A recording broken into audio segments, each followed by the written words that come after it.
Ajay Malik and I am from class 10th Marine. We should start our day with the name of Allah Almighty because our faith is due to Allah. None has the right to be worshipped except Allah. Good morning everyone. It's so wonderful to see you on this science exhibition. Firstly, I and my class fellow will show a model and then we will discuss it. I hope today's discussion will enhance our knowledge. So let's start our topic. Today's our topic is about agriculture. Agriculture has been derived from two different Latin words, ager or cultura. Ager means fields or cultura means growing or cultivation. So the latter meaning of agriculture is cultivation of field. As you know, agriculture is backbone of our country and it's major source of income in many countries along with Pakistan. And more than 65 to 75% Pakistan population depend on agriculture. Pakistan economy is agro-based economy. It is the second largest accounting for over 21% of the GDP and remain by far the largest employer, absorbing 45% of the country and of total labor force. Nearly 62% of the country population resides in rural areas and is directly or indirectly linked with agriculture for their livelihood. 30.2 males and 67.2 females of the agriculture sectors contribute 18.5% of the country of GDP. Welcome on our presentation. My name is Tanzila and I will discuss about cotton crop. Cotton is the most important cash crop. Pakistan ranked 5th biggest producer of cotton all over the world.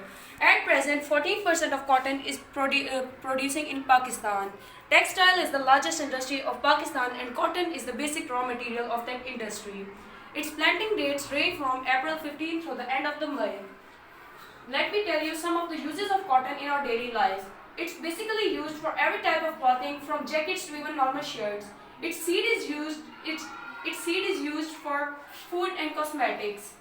Now at last I want to say, be like a cotton ball, look large but be light. Thank you. My name is Amina Aisha and I am from class 10th Mariam.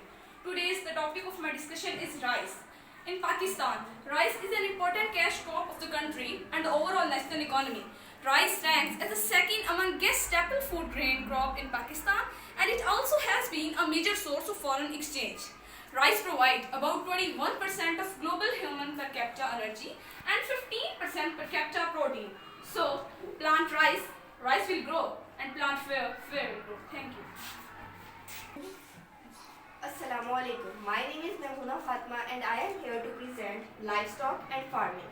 Livestock sector, the backbone of agriculture sector, is often maligned, but it still plays a vital role in the Pakistan economy by PDP, providing drought part. Livestock are the domesticated animals raised in an agricultural setting to produce labors and commodities such as milk, egg, fur, etc. Thank you so much. Now the topic of my discussion is irrigation and canal system. The irrigation and canal system of Pakistan is regarded as the best among others worldwide. Now the topic of my discussion is irrigation and canal system. The irrigation and canal system of Pakistan is regarded as the best among others worldwide. About third and fourth of agricultural land of Pakistan comes under canal system. What is the importance of tube well irrigation? So, today I am telling you about the importance of tube well. Tube well can irrigate large areas. It play an important role in irrigation. It play a major role in green revolution. So, crops can be grown in areas with low rainfall but with the help of tube wells and canals. A great writer, Jared Smith, said, I do not object to the construction of tube well and canal. Thank you. So the question arises here that why do we like village life? It's because in a village life, everything is naturally set and there is no much noise pollution. Animal farm play a very important economic and socio-cultural role for the well-being of rural households, such as asset saving, livelihood, agricultural diversification, etc. At last, I will just say that a village is a hive of glass where nothing unabsorbed can pass. At last, I will say that we are nothing without our teachers. They are our leaders, they lead us, they teach us. All of these efforts goes to Ma'am Sana. We are very thankful to Ma'am Sana for her precious efforts. Thank you so much.